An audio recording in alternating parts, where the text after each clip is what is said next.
அந்த வைராக்கியம். அரை மணி நேரமோ 1/4 மணி, நான் மேக்சிமம் அதுக்குள்ளே முடிச்சிருவேன்.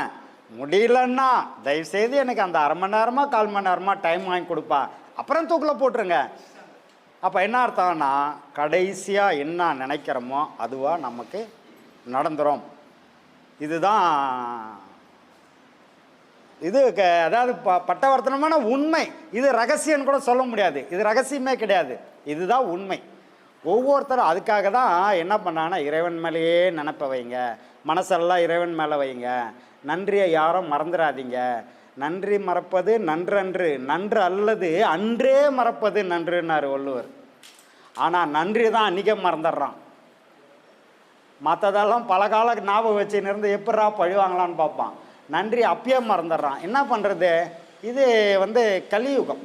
இந்த யுகத்தில் அப்படி தான் இருக்கணும்.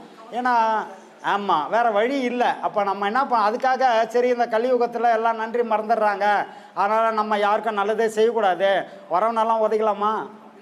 அதெல்லாம் பண்ண முடியாது, பண்ணவும் கூடாது. ஏன்னா முறையாக இறைவன் என்ன வகுத்து வச்ச அதில் நீ நில்லு. மற்றவன் நிற்கிறான் நிற்கல, மற்றவனை நீ பார்க்காத, உன்னை பாரு. ஐயா சொல்லுவார், இங்கே வரவங்களெல்லாம் சும்மா பேசிக்கிட்டே இருப்பார். திடீர்னு ஒருத்தர் வருவார் வெளியேருந்து, அப்படி பார்த்துட்டே இருப்பார். என்னப்பா எங்கே வந்த, யார், என்ன விஷயம் அப்படின்னாரு. ஐயா உங்களை தான் ஐயா பார்க்குவாங்க. பாருப்பா என்னை பார்க்க வந்தார் அவர். எங்கேருந்து வர நீயா? தருமபுரி. ஏன்யா என்னை பார்க்கறதுக்கு தருமபுரியிலேருந்து வந்துங்கிறாராம் இவர். எப்படி இருக்குது பாருங்க, உன்னை பாரு, ஏன்னா என்னை பார்க்குறாராம் இவர். நீ உன்னை பார்த்தீங்கன்னா உருப்படுவ, என்னை பார்த்தீங்கன்னா கெட்டு போடுவ. எது உன நீ முடிவு பண்ணிக்க. உக்கார் சாப்பிட்டியா? இதான் ஐயாவோட உன்னப்பார். ஆமாம், தன்னை அறிந்து இன்பமுறை வெண்ணிலாவே ஒரு தந்திரம் நீ சொல்ல வேண்டும் வெண்ணிலாவேனார் வள்ளலார்.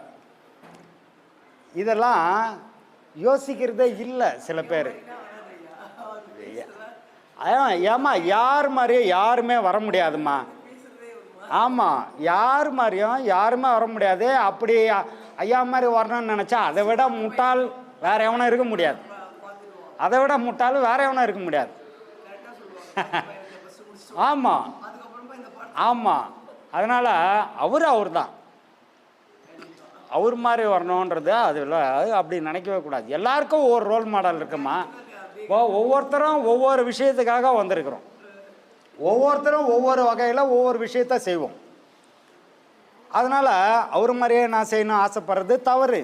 அப்படி செய்வோமானாலும் அது முடியாது. இப்போது கண்ணு சாதாரணமாக கண்ணு எடுத்துக்கினா ஒரே மாதிரி யார் கண்ணும் இருக்காது.